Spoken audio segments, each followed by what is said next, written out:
السلام علیکم ورحمۃ اللہ وبرکاتہ۔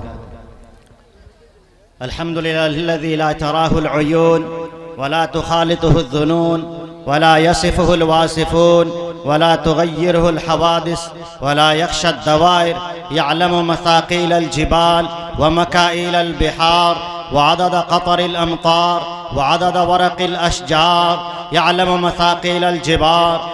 الصلاة والسلام على محمد بن عبد الله الأمين وعلى آله وصحبه أجمعين، أما بعد، قال الله جل وعلا: وإنك لعلى خلق عظيم، سورة القلم۔ وقال النبي صلى الله عليه وسلم: إنما بعثت لأتمم مكارم الأخلاق، رواه البيهقي وصححه رجال الحديث۔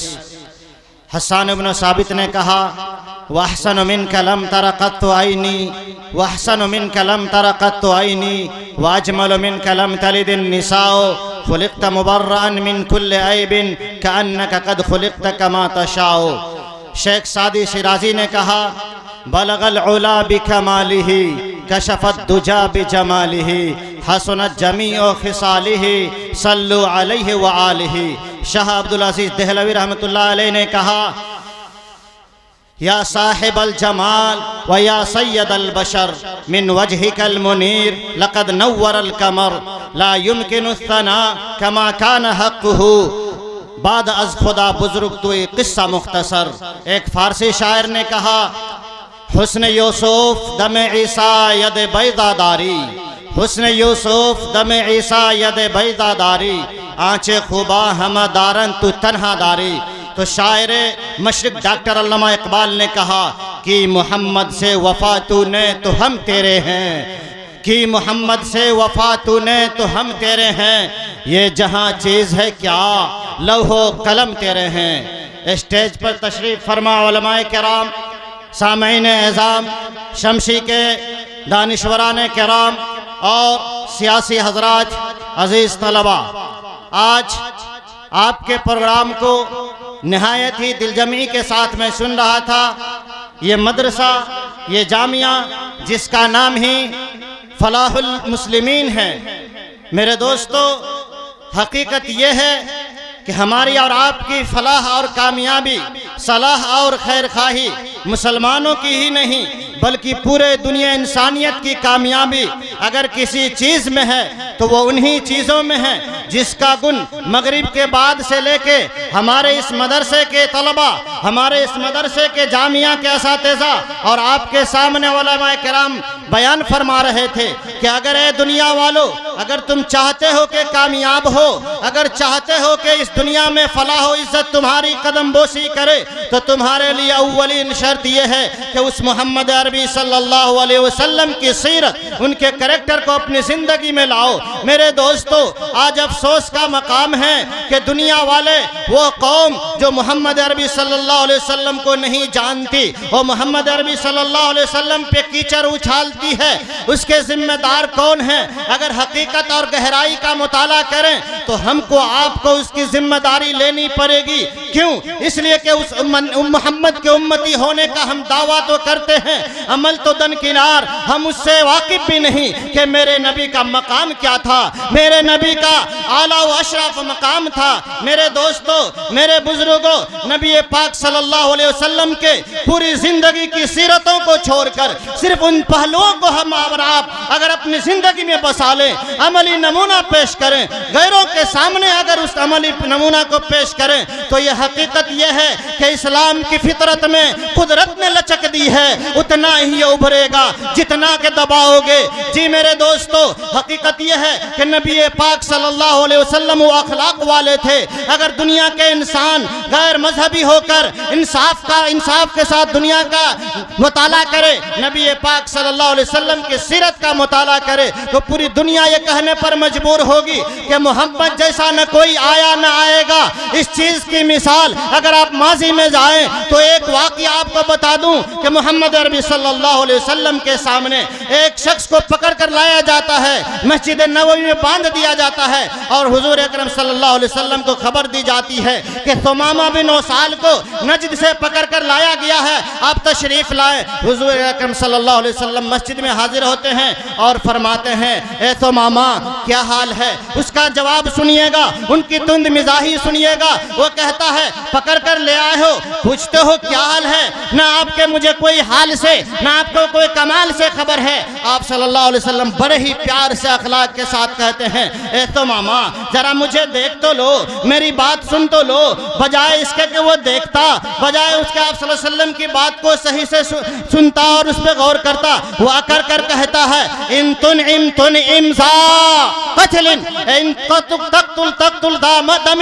اے محمد عربی اگر آپ قتل کریں گے تو اس شخص کو قتل کریں گے جس کے قتل کا بدلہ آپ سے لیا جائیے گا۔ ہونا یہ چاہیے تھا کہ نبی پاک صلی اللہ علیہ وسلم تاجدار تھے، اس مدینے کے شہنشاہ تھے، آرڈر دیتے، بلکہ محمد عربی کے وہ غلام عمر فاروق تیار تھے، ہاتھ میں تلوار سوت لیے تھے، نبی کے طرف دیکھ رہے تھے، بس ایک اشارہ ہو جائے، ثمامہ کا سر ہو اور نبی پاک صلی اللہ علیہ وسلم کا قدم ہو۔ لیکن قربان جائیے ان کے اخلاق پہ، آپ صلی اللہ علیہ وسلم نے فرمایا نہیں سنتا نہیں دیکھتا، میرے شہر کے طرف تو دیکھ لو۔ انہوں نے پھر بڑی گندی زبان میں استعمال کر کے کہا میں نے روم و ایران کے بادشاہوں کے شہر دیکھے ہیں، میں اس تمہارے گندی شہر کو نہیں دیکھتا۔ پھر ہونا یہ چاہیے تھا کہ آرڈر ہوتی اور ثمامہ کا سر قلم کر دیا جاتا، لیکن قربان جائیے آپ نے کہا کہ میرے صحابہ ان کے ساتھ بدسلوکی تو نہیں کیا؟ کہا نہیں بس پکڑ کر ہی تو لایا ہوں۔ پھر کیا ہوا؟ آپ صلی اللہ علیہ وسلم نے کہا اچھا ان کے ساتھ اچھا سلوک کرو۔ آپ صلی اللہ علیہ وسلم حجرے میں تشریف لے گئے، ایک دن گزر گیا، دوسرے دن تشریف لائے یہی عالم رہا، تیسرے دن تشریف لائے یہی عالم رہا۔ پھر کیا ہوا؟ آپ صلی اللہ علیہ وسلم تیسرے دن پوچھا اے تو ماما ایک نظر ادھر دیکھ تو لے۔ وہ کہتا ہے نہیں میں تیرے اس خوب بدصورت چہرہ کو نہیں دیکھتا، روئے زمین پر تو سب سے بدصورت چہرہ ہے۔ ہونا تو یہ چاہیے تھا کہ آپ کے سامنے آپ کی بے عزتی کی جا رہی تھی، آپ صلی اللہ علیہ وسلم اشارہ فرماتے اور حضرت عمر کی تلوار چلتی، ثمامہ کا گردن سر سے جدا ہوتا۔ لیکن قربان جائیے ہائے اس نبی کے اخلاق پہ جس کو ہم نے بھلا دیا۔ آپ صلی اللہ علیہ وسلم نے کہا اے میرے صحابہ یہ بڑا آدمی ہے، یمن کا بادشاہ ہے، اسے چھوڑ دو، اسے آزاد کر دو، اور یہ بڑا آدمی ہے عزت کے ساتھ مدینے سے اس کو جدا کر دو۔ ہوا یہ کہ اس کے دل میں ایک بات آئی کہ میں روم، ایران اور دنیا کے بڑے بادشاہوں کے سامنے حاضر ہوا ہوں، ایسی اخلاق والا کسی کو نہیں دیکھا، ذرا ان کا چہرہ تو دیکھ لو۔ بس ایک نگاہ کے فیصلہ ٹھہرا ہے دل کا۔ ہوا کیا؟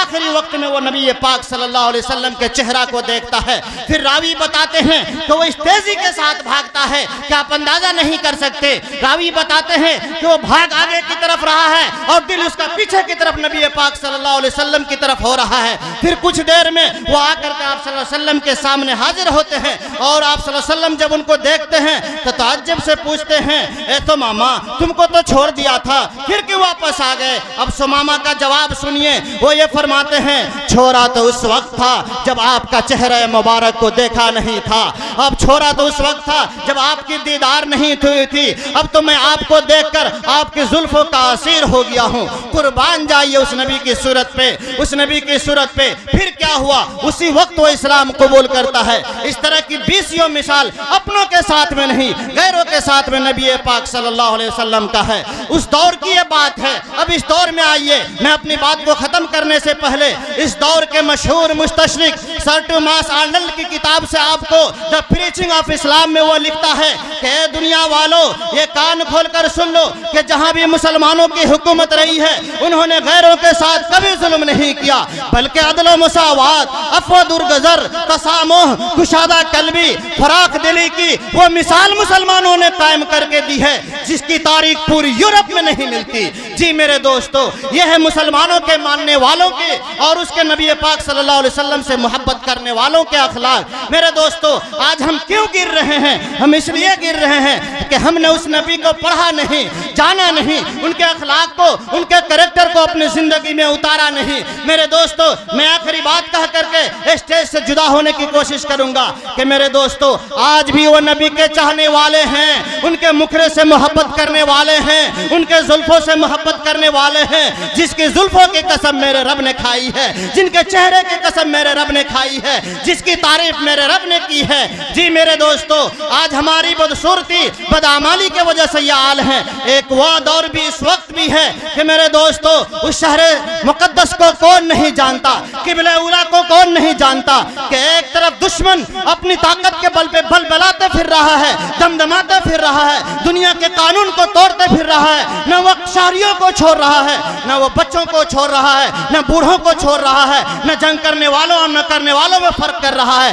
دوسری طرف وہ نبی کے چاہنے والے، وہ اخلاق کو اپنے اندر اتارنے والے وہ قوم ہیں جس کو نبی سے محبت ہے، جنہوں نے تھوڑی سی اس نبی کی عکاسی اپنے اندر داخل کر لی ہے۔ پھر کیا ہوا؟ پھر وہ زمانہ لوگوں کو انہوں نے یاد دلا دیا کہ جب ان کے قید خانے سے وہ دشمن قیدی نکلتا ہے، جنہوں نے ان کے عزیزوں کو، قریبوں کو، 46,000 لوگوں کو شہید کیا، جب اس قید خانے سے ایک عورت قیدی نکلتی ہے پھر کیا ہوتا ہے؟ حقیقت میں وہ جو آنکھوں کی طرف رہی ہے لیکن دل اس کا گویا اس مسلمانوں کی طرف لٹکے پھرتے جا رہا ہے۔ جی میرے دوستو، اسی میں سے ایک عورت کیٹ مسی جال وہ ایک خط لکھتی ہے اور پوری دنیا کو یہ پیغام دیتی ہے کہ اے لوگوں، وہاں کے لوگوں نے، حماس والوں نے میرے ساتھ جو کردار ادا کیا ہے وہ دنیا انسانیت میں کوئی اور نہیں کر سکتا، وہ وہی کر سکتا ہے جو محمد کا جھیالہ ہو، جن کے اندر محمد کا عکس ہو۔ تو میرے دوستو، میرے مسلمانوں، اگر ہم اور آپ آج بھی اپنی کامیابی چاہتے ہیں تو ہماری اور آپ کی کامیابی صرف ایک راستے پہ ہے، وہ راستہ محمد عربی صلی اللہ علیہ وسلم کا ہے۔ ان کی سیرت سے ہم کو آپ کو اپنی سیرت میں عملی نمونے پیش کرنے ہوں گے، پھر نہ ہم ذلیل ہوں گے، بلکہ وہی ہوگا کہ وہ دھن دھناتے پھرتا ہوا ظلمن پوری دنیا کے سامنے وہ نمونہ نہ پیش کر سکے گا جو ایک کمزور نہتھا مسلمان پوری دنیا کو نبی پاک صلی اللہ علیہ وسلم کا اخلاق دکھلا کر اور دنیا کے سب سے سپر پاور ملک کا پادری اسلام کو مطالعہ کر کے اسلام قبول کرنے پہ مجبور ہوتا ہے۔ تو میں دعوت دوں گا آج کے مسلمانوں کو، میں پیغام دینا چاہوں گا کہ آپ کے یہاں جو یہ مدرسہ ہے اس کو آپ اس ننھے بچے مسلمانوں کو، بچوں کو چھوٹا نہ سمجھے، آپ اپنے بچوں کو اس ادارے میں، ایسے فیض یافتہ اداروں میں پڑھائیں تاکہ آپ کا بچہ اور آپ کے بچے کے اندر نبی پاک صلی اللہ علیہ وسلم کی وہ خیر ہو جو جس کی گواہی دشمنوں نے دی اور جس کا نمونہ آج کے ان مقدس سرزمین کے مسلمانوں نے پیش کیا۔ اللہ تبارک و تعالیٰ سے دعا کرتے ہیں کہ نبی پاک صلی اللہ علیہ وسلم کی سیرت پہ ہم کو آپ کو چلائے اور ہم کو آپ کو وہ عملی نمونہ پیش کر کے پوری دنیا کو ہم بتا دیں کہ محمد عربی صلی اللہ علیہ وسلم کے جیسا کوئی نہیں۔ نبی پاک صلی اللہ علیہ وسلم کی سیرت سے ہم کو محبت ہو، قرآن سے محبت ہو۔ وما علینا الا البلاغ۔